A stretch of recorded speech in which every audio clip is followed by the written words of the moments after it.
Hello class. Today we start our English class. English, which is a language.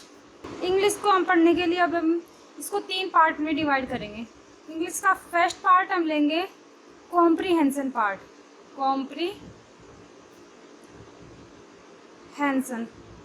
Comprehension जिनके पास हमारे पास 3 part होते हैं.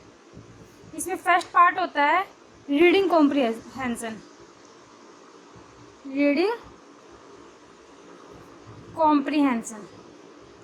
अब ये रीडिंग कॉम्प्रीहेंशन क्या होता है? रीडिंग कॉम्प्रीहेंशन में क्या होता है, हमारे पास एक पैसेज होता है और उसी पैसेज पर हमें क्वेश्चन दिए होते हैं और उन्हीं क्वेश्चन को हमें उसी पैसेज से ढूंढ कर फिलअप करना होता है. अभी इसका सेकंड पार्ट होता है, उसमें हम पढ़ते हैं क्लोज टेस्ट. अब ये क्लोज टेस्ट क्या होता है? क्लोज टेस्ट में क्या होता है कि हमारे पास एक पैराग्राफ होता है. पैराग्राफ में ऐसे ब्लैंक छूटे होते हैं नंबरिंग के साथ, और इन्हीं ब्लैंक को फिल करने के लिए हमारे पास ऑप्शन होते हैं वर्ड्स के, और हमें उसी पैसेज के अकॉर्डिंग वो वर्ड्स फिलअप करने होते हैं. और इसी का थर्ड पार्ट हम देखते हैं, तो थर्ड पार्ट में हम पढ़ते हैं पैरा जंबल. इसी को हम PQRS भी बोलते हैं, और सेंटेंस रीअरेंजमेंट भी बोलते हैं.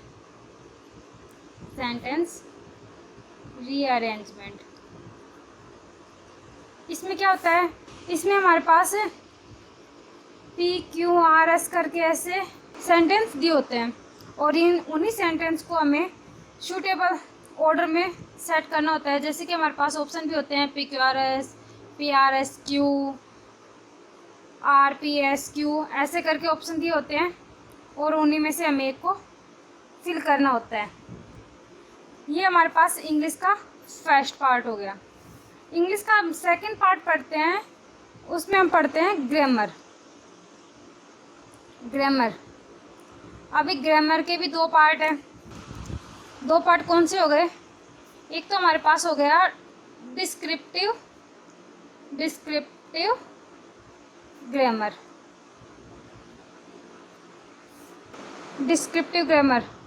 जिसमें हम टेंस से स्टार्ट करते हैं और नरेशन तक. टेंस से लेकर नरेशन तक क्या क्या होगा? टेंस हो गया, हमारे पास डायरेक्ट इनडायरेक्ट हो गया, और आर्टिकल हो गए. ये सभी हम इसी में डिस्क्रिप्टिव ग्रामर में पढ़ते हैं. ठीक है. और इसी का दूसरा पार्ट क्या है हमारे पास? फंक्शनल ग्रामर में हम क्या पढ़ते हैं? फंक्शनल ग्रामर में हम पढ़ते हैं पार्ट्स ऑफ स्पीच.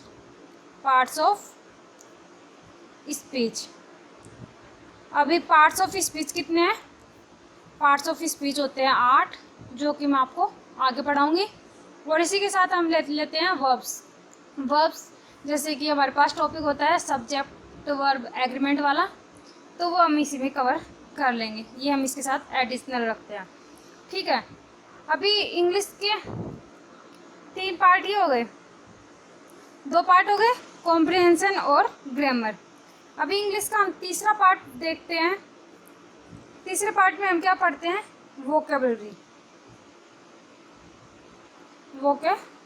वोकेबलरी का थर्ड पार्ट होता है, जिसको पढ़ने के भी अलग अलग तरीके होते हैं. सबके अलग अलग तरीके होते हैं, वो अलग बात है.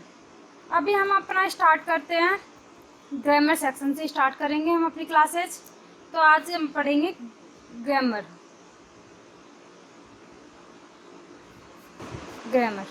ग्रामर को स्टार्ट करने से पहले हम पढ़ेंगे ग्रामर स्टार्ट करेंगे. तो ग्रामर क्या है? लैंग्वेज है. इंग्लिश एक लैंग्वेज है, और किसी भी लैंग्वेज को पढ़ने के लिए हमारे पास क्या होना चाहिए? उसके पढ़ने के लिए हमारे पास स्किल्स होती हैं. और स्किल्स कौन कौन सी स्किल्स हैं? जैसे कि फर्स्ट है लिसनिंग, स्पीकिंग,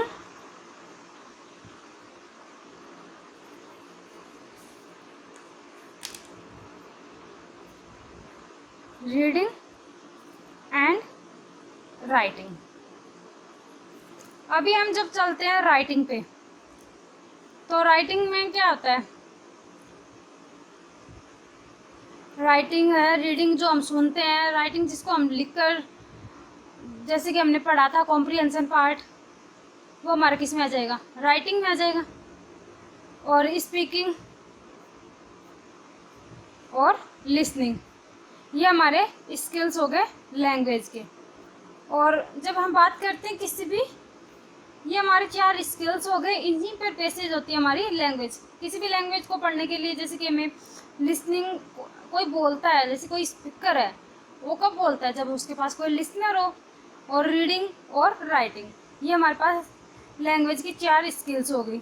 ठीक है, अभी जैसे कि हम लैंग्वेज की बात करते हैं, तो लैंग्वेज क्या है? लैंग्वेज हम जो बोलते हैं वो लैंग्वेज है। ठीक है, लेकिन लैंग्वेज को हम लिखेंगे कैसे? तो उनके लिए हमारे पास फील कैसे करेंगे? तो उसके लिए हमारे पास क्या होते हैं? साउंड्स। क्या होते हैं? साउंड्स। साउंड्स। लैंग्वेज को फील कैसे करेंगे? साउंड से। अभी साउंड्स फील तो हो गए, बट लिखेंगे कैसे? अभी लिखने के लिए हमारे पास साउंड्स को लिखने की जो टेक्निक होती है, उसको हम बोलते हैं स्क्रिप्ट। SCRI, script. स्क्रिप्ट क्या होती है? Writing style of a language. Writing style of a language. Script होती है writing style of a language. अभी हम चलते हैं साउंड्स पे। जब हम बात करते हैं साउंड्स की, तो साउंड्स के लिए हमारे पास क्या होते हैं? साउंड्स के लिए हमारे पास होते हैं 26 लेटर होते हैं। 26 लेटर। साउंड्स की बात आती है, हमारे पास 26 लेटर होते हैं। उन्हें क्या बोलते हैं? हम अल्फ़ाबेट बोलते हैं। अल्फ़ाबेट की संख्या कितनी है अभी? 26 तो है। लेकिन जब इन 26 को भी हम 2 पार्ट में बांटते हैं, फर्स्ट पार्ट होता है हमारे पास वोवल्स, और सेकंड पार्ट होता है हमारे पास कॉन्सोनेंट्स।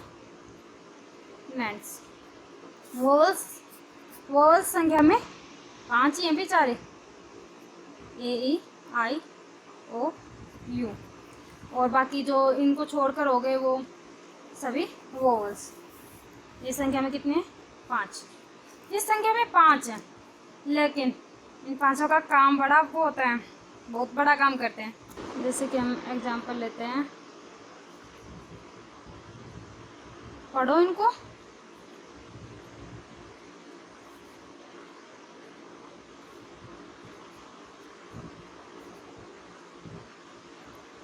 अभी जैसे हम इनको पढ़ते हैं,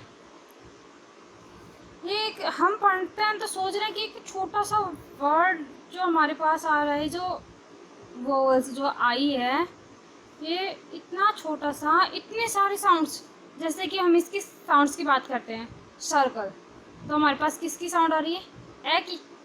हिट, तो ई की। टायर, आ की। लाइफ, आई। और लीफ में ई की भी, और हम आई लाइफ पढ़ते हैं तो आई। मतलब एक छोटा सा वॉल्स इतने सारे साउंड जनरेट कर रहा है। तो मतलब ये संख्या में 5 है वोवल्स, बट अगर ये साउंड्स की बात की जाए इनकी, तो ये साउंड्स कितना जनरेट करते हैं? साउंड्स कितने टाइप का? साउंड्स 20 टाइप के होते हैं इनके।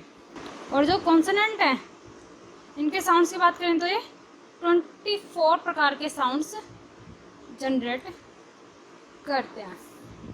ठीक है, अभी हम इसी बात को आगे बढ़ाते हुए, हमारा जैसे लेटर्स का काम हुआ है, अब हम आगे बढ़ते हैं इसी में वर्ड्स पर। वर्ड्स अभी वर्ड्स क्या होते हैं? वर्ड्स की डेफिनेशन देखी तो ए मीनिंगफुल